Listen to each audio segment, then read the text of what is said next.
Iti unig tinasurok tallupulo at awenen nga agpaspasada ti tricycle ni Manong Gary, kuna na nga itanapay laing anapuutan tinakaro akangato ti presyo ti gasolina.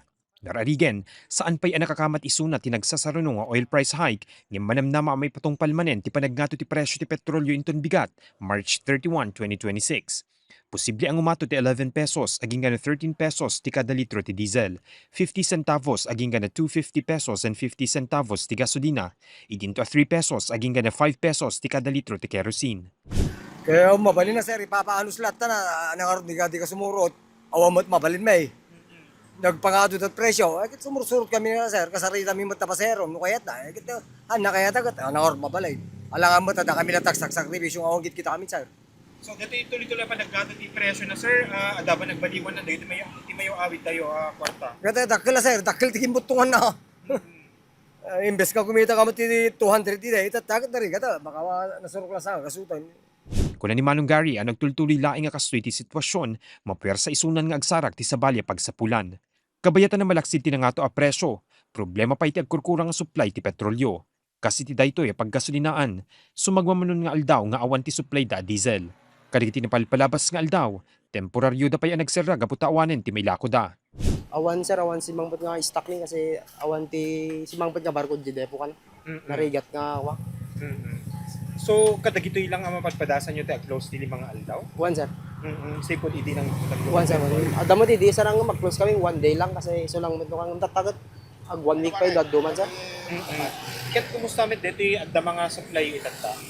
Adda pa yung nabati sir ng dinaya mo sir no patingala baka hanggang Miyerkules lang siguro.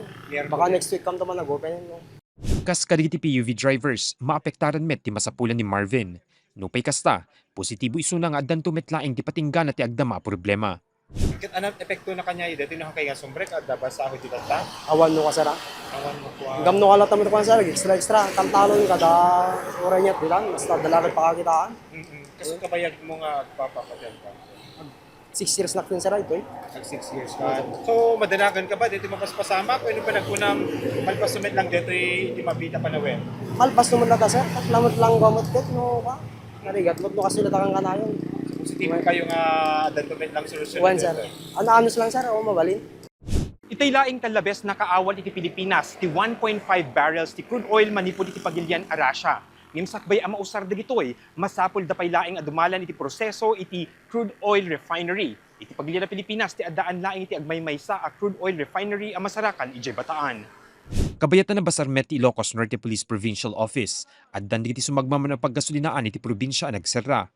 Doon sa counting namin na 189 gasoline stations, within Ilocos Norte, merong 5 na nagsara talaga. Officially, merong 5 na nagsara.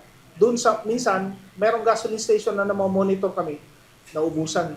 So, nag-aantay lang siguro na mag-dump ng gasolina or something. Impasigurado ti INPPO, abantayan da digiti paggasolinaan tapnon ti kastak at maliklikan na mapasamak ti anyaman na problema. In terms of peace and order, nakikita namin na kailangan deployan talaga yung gasoline station for monitoring ng prices or baka may mag-agawan or baka may maggasolina tapos tatakbo tapos ayaw na magbayad, gano'n. So, yan yung mga perceived threat na meron kasing nag-viral. So, yan ang isa sa concern namin. Mark Magdirila, Balitang Solid North.